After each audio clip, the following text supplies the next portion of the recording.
Amsterdam படுகொலை வழக்குல ஒருத்தர் என்கவுண்டர் பண்ணிருக்காங்க. இப்பதான் தொலைக்காட்சியில பார்த்தேன்.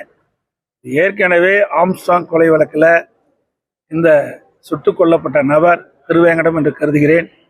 அவர் சரணடைந்திருக்கின்றார். இப்படி சரணடைந்தவரை வேகமாக அதிகாலையிலேயே அவரை அழைத்து சென்றதாக இந்த ஊடகத்திலே நான் பார்த்து தெரிந்து கொண்டேன். ஊடக செய்தி, அந்த செய்தியின் வாயிலாக நான் அறிந்து கொண்டது, ஏன் அவசரமாக அவரை அழைத்து கொண்டு அங்கே சென்று அவர் மறைத்து வைத்திருந்த ஆயுதத்தை கைப்பற்றுவதற்காக அழைத்து சென்றதாக சொல்கிறார். அப்படி அழைத்து சென்றவர்களை கைவிலங்கு தான் அழைத்து செல்ல வேண்டும். ஒரு கொலை குற்றவாளி அப்படித்தான் கைது செய்யப்பட வேண்டும் என்று விதி இருப்பதாக வழக்கறிஞர் சொல்லுகிறார்கள். அப்படி இருக்கின்ற பொழுது பாதுகாப்போடு சென்றிருக்க வேண்டும். அவர்கள் எங்கே அந்த ஆயுதத்தை மறைத்து இருக்கிறார்களோ அந்த ஆயுதத்தை கைப்பற்றுகின்ற பொழுது இப்படிப்பட்ட சம்பவம் நடைபெற்றதாக சொல்கிறார்கள். இதில் ஏதோ சந்தேகம் இருப்பதாக தெரிகிறது. ஏற்கனவே ஆம்ஸ்ட்ராங் குடும்பத்தினர் இந்த கைது செய்யப்பட்டவர்கள் மீது சந்தேகம் அடைந்திருக்கின்றார்கள். உண்மை குற்றவாளி கண்டுபிடிக்கவில்லை என்று அவருடைய ஆம்ஸ்ட்ராங்குடைய உறவினர்களும் அவருடைய கட்சி நிர்வாகிகளும் தெரிவித்துக் கொண்டிருக்கின்றார்கள். அந்த வேளையில் இப்படிப்பட்ட சம்பவம் நடைபெற்றது மேலும் சந்தேகத்தை கிளப்பியிருக்கிறது என்பதுதான் என்னுடைய கருத்து. சார், காவிரி ஆற்றுல தண்ணீர் திறந்து விட முடியாது சித்தராமையா நேற்று உறுதியாகவே சொல்லிட்டாரு.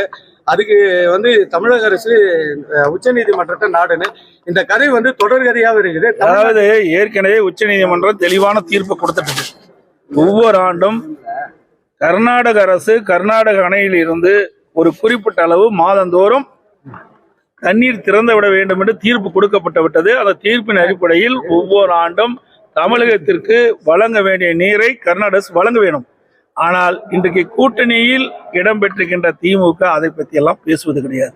விவசாயிகளை பற்றி கவலைப்படாத ஒரு அரசாங்கம், குறிப்பாக தமிழ்நாடு விவசாயிகளை பற்றி கவலைப்படாத அரசாங்கம், தமிழ்நாட்டு மக்களை பற்றி கவலைப்படாத அரசாங்கம்.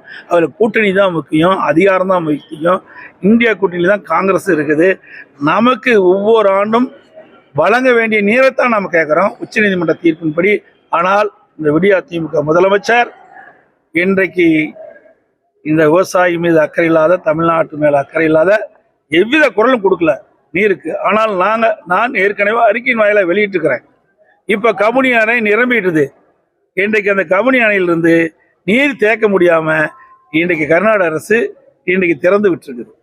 விக்கிரவாண்டி தேர்தலை பொறுத்த வரைக்கும் ஜனநாயக முறைப்படி தேர்தல் நடக்கல. அதனால அதிமுக அதுல போட்டியிடல.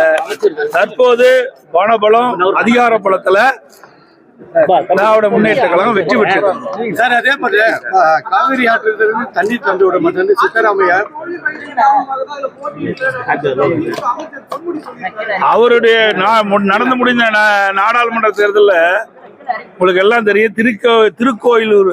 திருக்கோயிலூர் சட்டமன்றத்தில் அவருடைய சொந்த தொகுதியில் அதிமுக தான் அதிகமான ரீடிங் வாங்கியிருக்கு.